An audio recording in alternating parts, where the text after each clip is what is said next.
Shalom to the elect of Israel, to the hopeful elect of Israel, you Hebrew Israelites, you so-called Negroes, Latinos, Native Americans, West Indian, Haitians. Got to give all praise, honor, and glory to Yahweh, Bahashem, Yahweh Shah, the Most High, the Heavenly Father. His Hebrew name is Yahweh, not Yahweh, not Jehovah, not God, not Elohim, not Most High, not Lord, not Jah, not Yah, not Ahia. It's Yahweh. His only begotten Son name in the Hebrew is Yahweh Shah, not Yahshua, not Yeshua, not Jesus Christos, not Jesus Christ, not Serapis Christus, not Yeshaya, not Yehoshua. It's Yahweh Shah. So we gotta give all praise, honor, and glory to Yahweh, Bahashem, Yahweh Shah, Bahashem, Rekah Kodash. Double honors to the apostles and elders of Great Millstone who rule well, who teach well, and a sincere salutation to all the octane pushing this truth and believing this truth, that the four winds of the earth, the entire world, waking up the hopeful elect. And shalom to the Akwaff who are listening and learning, the few sisters who are listening and learning. I'm Isaiah from the GMS Orlando camp, coming at you with another lesson in truth, facts, faith, and edification, another daily edification, Lord's willing. This be edifying. And this is just some updates on different videos about Babylon the Great and the collapse. This is for educational purposes only. This is not for monetary gain. I do not own the copyrights to these videos. This is for educational purposes only.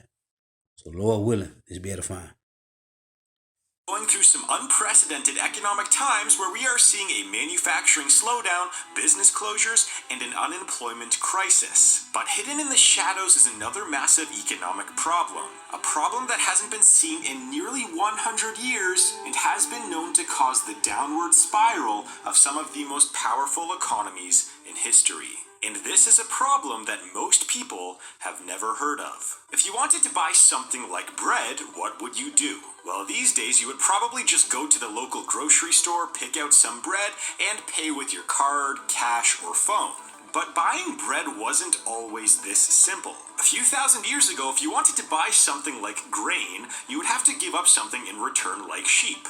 This was called the barter system, and it is how humans used to trade goods before the invention of currency. But this barter system had a deep economic inefficiency. For example, what if the person with grain did not want any sheep? Even though to most people at the time the grain and sheep would have equal value, if the grain owner simply did not want any sheep, then the trade would not happen. Problems like this are why ancient civilizations in Egypt, Babylon, India, and China came up with a game-changing idea that the world still uses today. They started using clay tokens that could be redeemed at any local warehouse for a select quantity of items, meaning that these clay tokens had value that could be traded at markets instead of having to use the barter system. And this was the invention of modern-day currency. But with the invention of currency came a new kind of crisis that the world had never seen before. The Roman Empire in the 3rd century AD had the world's most advanced banking system that relied heavily upon its currency and coinage. But during this time, a familiar series of events led to the destruction of its financial system. The first of which was that the Mediterranean began running out of silver, which was an important resource for the Roman economy, and was what Roman currency was dependent upon. The second event was that economic growth of the Roman Empire slowed down for several decades, and the third event was that the empire began producing more coins and making more of its own currency in order to try and help with its state finances. And we know, as the scriptures say, Babylon the Great is the revised Roman Empire.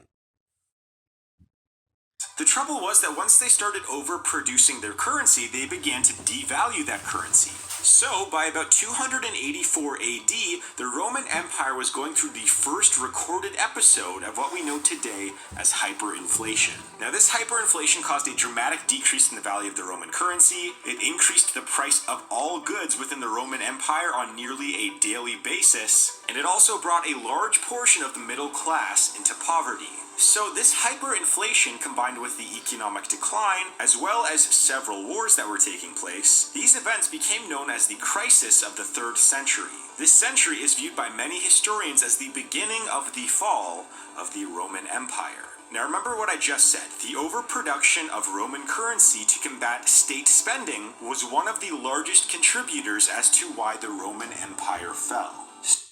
This is Revelation 13 and verse 3.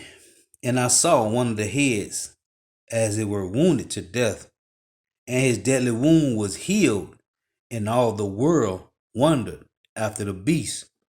So that deadly wound that was healed was the Roman Empire coming back as the revised Roman Empire, North America, Babylon the Great. So, that brings us to today. We are currently facing a crisis in which governments around the world are printing trillions of dollars in order to help combat the effects of the lockdowns. Now, many people have feared that this overproduction of currency will lead to high inflation or even hyperinflation, which would likely catapult the middle class of many countries around the world into poverty, just like what happened in the Roman Empire. However, despite most countries around the world overprinting their currency, we actually haven't seen any inflation at all. In fact, most countries around the world are going through a currency problem which might actually be worse. You see, in the early 1930s, during the worst parts of the Great Depression, most people would have expected to see some sort of high inflation or even hyperinflation, which is what typically occurs during bad economic times. But what we actually saw was the exact opposite.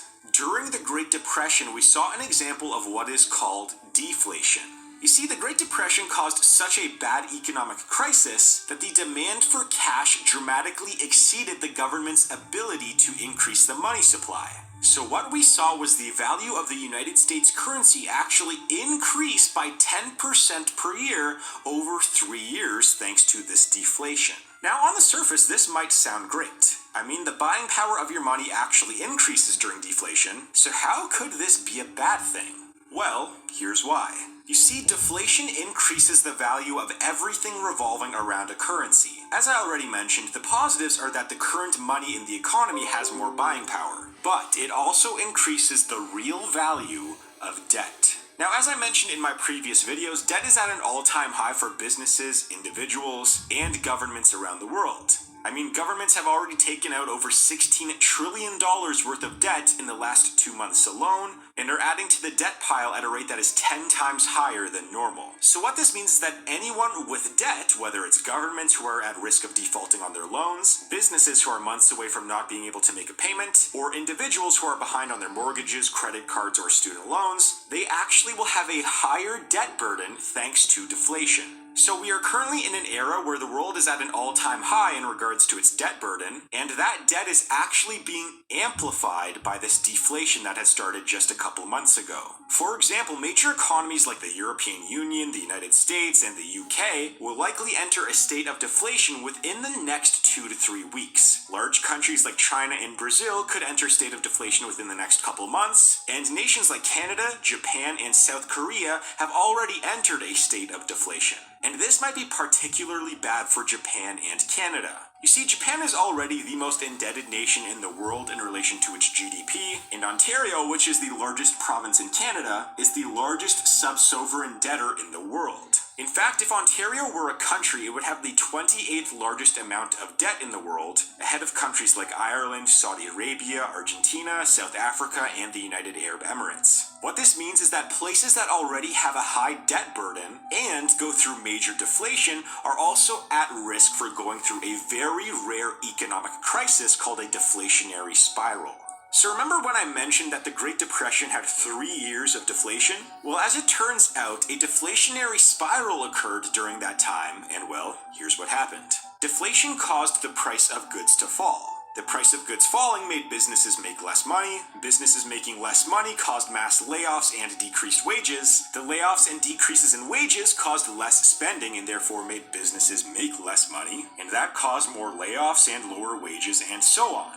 This cycle continued until the global economy entered its worst point in history in the mid-1930s. So the deflationary spiral of the Great Depression ended up deepening and accelerating the negative economic effects of the Great Depression, and that is what could potentially happen during this crisis. You see, as of right now, the current deflationary levels of every major country in the world is relatively okay and won't cause a deflationary spiral or a currency crisis. However, deflation has been rapidly increasing for several months now, so it might be possible that if deflation were to continue to increase for the next 3 to 6 months, we could see some countries go through a deflationary spiral that has not been seen since the Great Depression. So even though many people view high inflation as the enemy of an economy, a much less common enemy of the economy is on the horizon, and yet no one is really talking about this. So if deflation were to continue to increase, we will likely see a much worse economic crisis than what we are currently experiencing right now. And this is especially true for those countries with high debt burdens. So what do you think of all of this?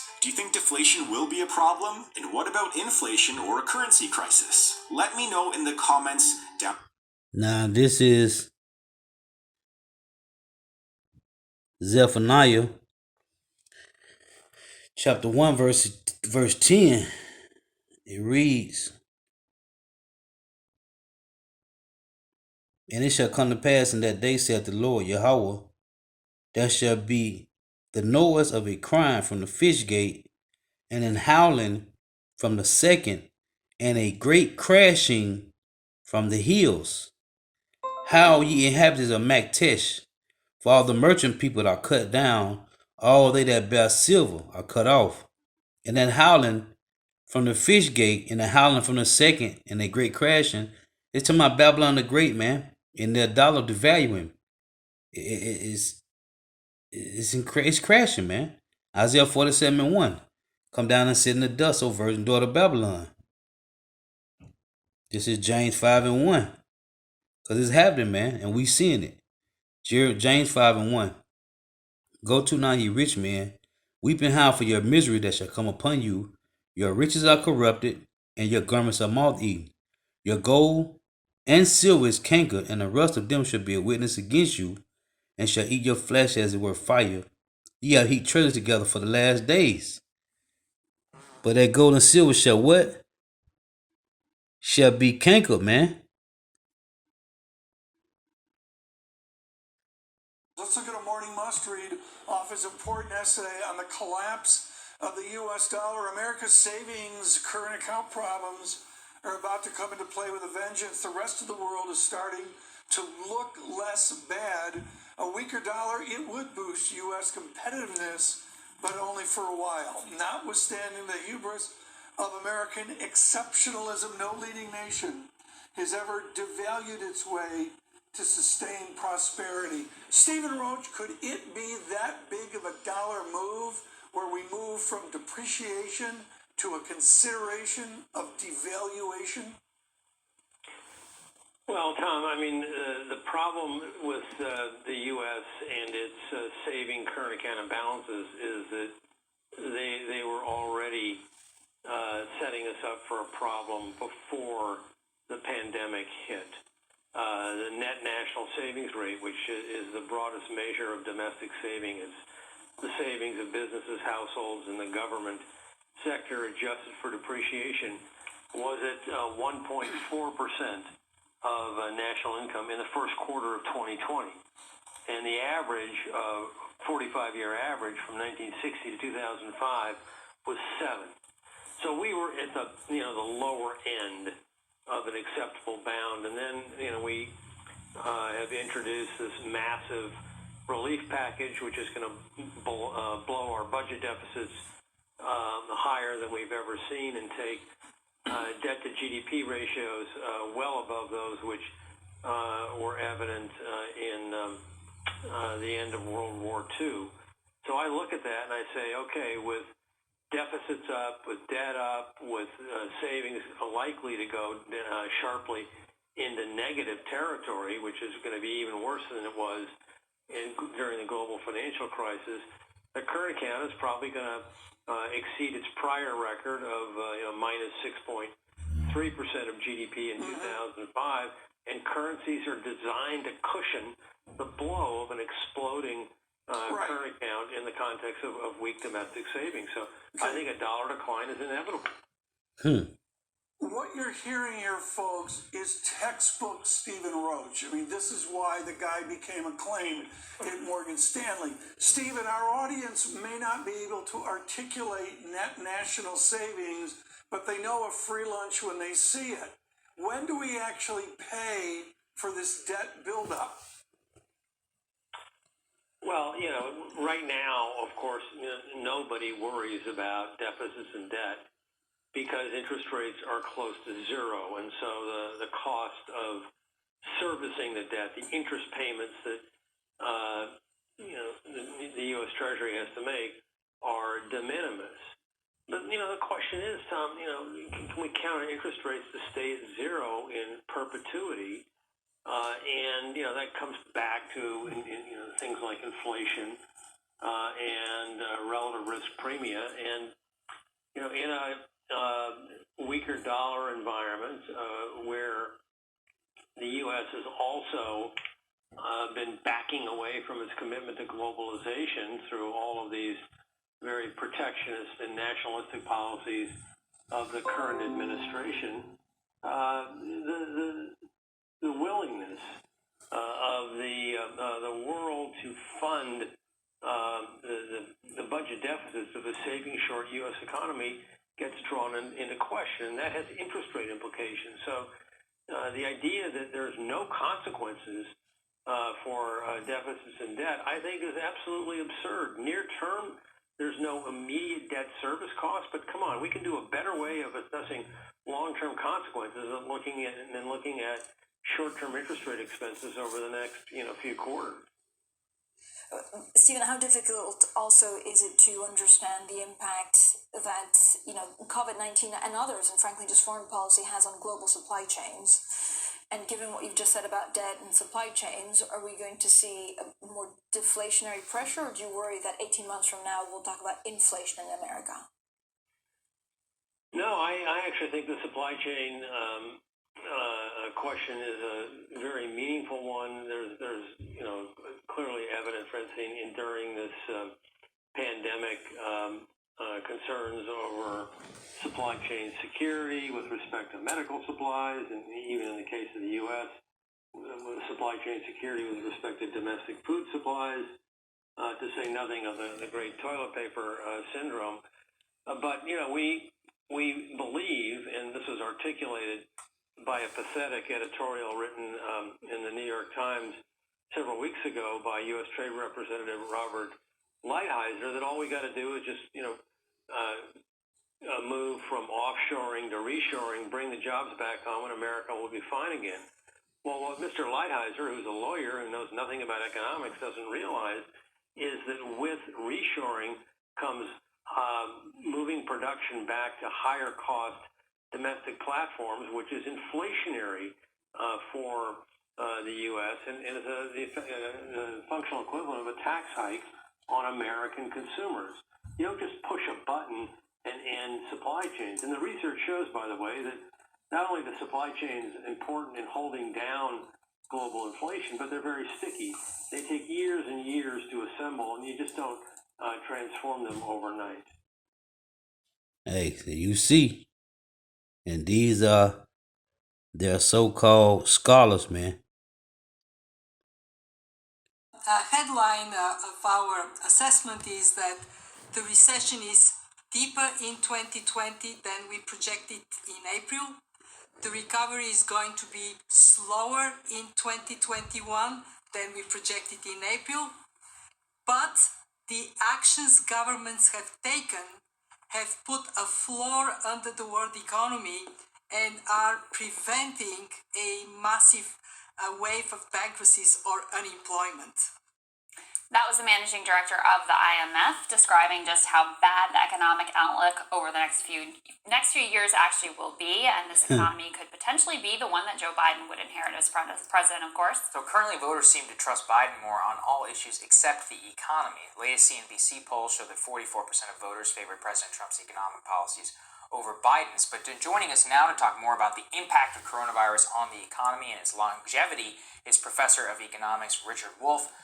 Professor Wolff, thanks so much for joining the show again. It's good to see you. My pleasure. Thank you. So, Professor Wolff, I mean, one of the things we were talking a little bit about in the break is that you're very worried about the state of the economy, and you see a lot of structural deficiencies that are ready, possibly like a house of cards that could fall. What is it that you're seeing, sir? Could you outline it?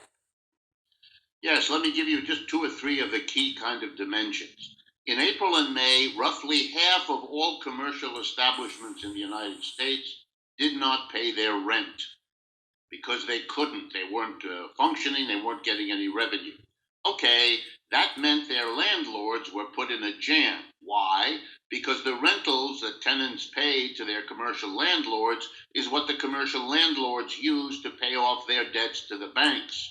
So the failure to pay rent to the landlord of your commercial establishment plunges the banks and the landlords and the tenants into a mushrooming crisis. They have all now turned to their lawyers. They are all getting ready to go into court to fight. All the old leases, all of the old arrangements that keep capitalism going are now defunct. And they're going to be fought out in terms of who has the most money to hire the most lawyers to win this game.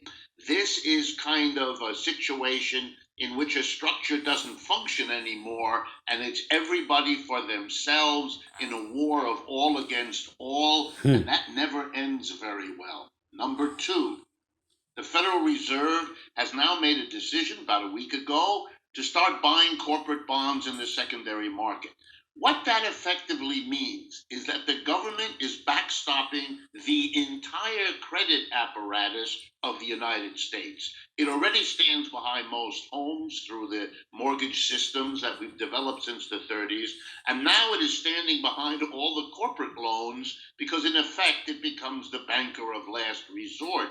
Any idea that the economy is now, quote unquote, a free private enterprise economy is downright silly as well as ideologically backward. We now have an economic system utterly dependent on the creation of money by our central bank. I could go on, but these are signs of disintegration of one kind of economic system and the transition towards another one. It's not clear exactly where this will end, but as I said to you, this is a level of breakdown that is really impossible for me to find in the prior history of our capitalism, at least since the Civil War. And there it is. You heard it.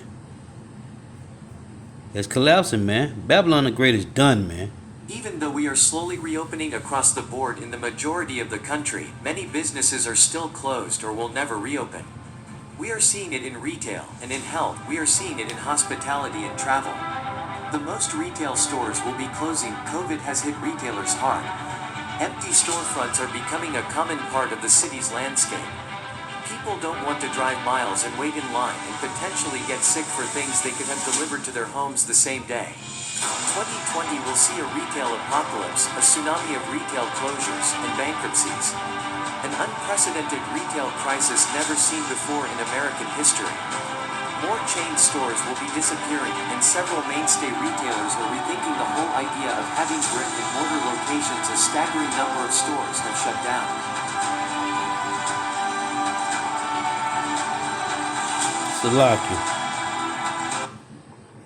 And so, To lock you for that. And it is not just about these big chains. 3/4 of retailers are small businesses, and those are the ones that are really at risk. As the toll of unemployment in the U.S. is growing each week for more than 2 months, many economists and experts believe some of these lost jobs will not come back anytime soon.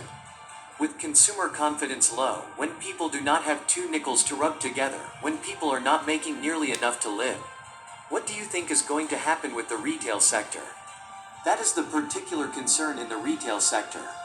Over 2 million Americans have now lost their jobs in retail. Stores shed jobs, of course, as sales plunge. This Ecclesiastes 12:3. In the day when the keepers of the house shall tremble, and the strong men shall bow themselves, and the grinders cease, because they are few, and those that look out of the window be darkened.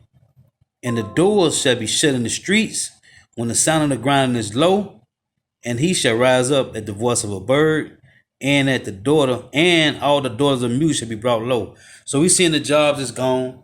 The daughters of music are being brought low. That's a retail apocalypse, man. It's been going on since 2018, man.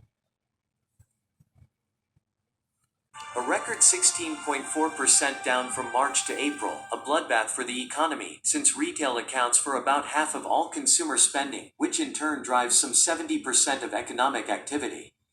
And it don't seem like it with all these companies, man, they losing big money. A lot of these companies, man, they going in debt. Now they forcing, these companies is being forced to open back up, man, because they are losing money. They are forced to open, man. Disney, Universal Studios, because Florida's a tourist state, man. They done lost billions of dollars, man, just in these few months. Millions, billions. But the Lord is bringing the hammer down on the hammer, man. How was the hammer the whole earth cut asunder? Because the Lord laid a snare for them, man.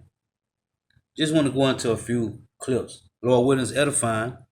Got to give all praise, honor, and glory to Yahweh, Bahashem Yahweh Shai, Bahashem Rikah Kodash. Double honors to the apostles and elders of Great Millstone who well, who teach well. And I sincere say, taste the tall arc, pushing this truth and believing this truth throughout the four ends of the earth, the entire world, waking up the whole for the elect. And shalom to the Agua who are listening and learning, the few sisters who are listening and learning. And my Zaya from the GMS Orlando camp. Lord willing, edifying. Until next time, I say shalom, wa abba ball. Come down and sit in the dust, O virgin daughter of Babylon.